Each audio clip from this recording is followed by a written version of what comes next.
Hello বন্ধুগণ, ২ শালিক আগামী পর্বে দেখতে পারবেন কমলা মাসি দেবা হত্যার দায়ে পিয়ারকে পুলিশের হাতে তুলে দিল।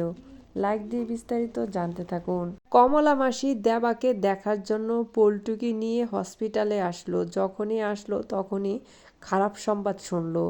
ঝিলিক বলছে দেবা হঠাৎ হার্ট অ্যাটাক করেছে, বড় হার্ট অ্যাটাক করেছে। দেবা এই হার্ট অ্যাটাক করার কারণে তার মৃত্যু হয়েছে।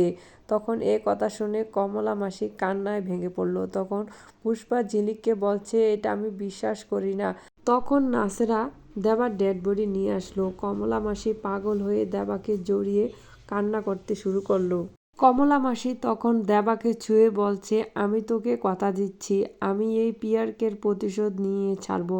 আমার বোনটাকে সারাটা জীবন তিলে তিলে কষ্ট দিয়ে মেরেছে, এখন তোকেও মেরে ফেলছে। আমি প্রিয়রঞ্জনকে উপযুক্ত শাস্তি দিব। তখন কমলা মাসি পুলিশ নিয়ে চাতাবাড়িতে উঠল। তখন সবাই পুলিশ দেখে অবাক হয়ে তাকিয়ে থাকলো। কমলা মাসি ছাতাবাড়িতে এসে পিয়ারকে বলে ডাকছে। তখন পিয়ারকে ঘর থেকে বের হয়ে আসলো। পুলিশ বলল, আপনাকে আমাদের সঙ্গে থানায় যেতে হবে। পিয়ারকে বলে, আমি কেন থানায় যাব? তখন পুলিশ বলে, আপনি দেবা হত্যার দায়ে আপনাকে গ্রেপ্তার করা হলো। পিয়ারকে বলে, আমি যে হত্যা করেছি তা প্রমাণ কি? পুলিশ বলে, কুড়ি গিয়ে এটা বলবেন। আপনি যদি নির্দোষ হন তাহলে ছাড়া পাবেন, আর যদি দোষী হন তাহলে অবশ্যই আপনাকে উপযুক্ত শাস্তি পেতে হবে।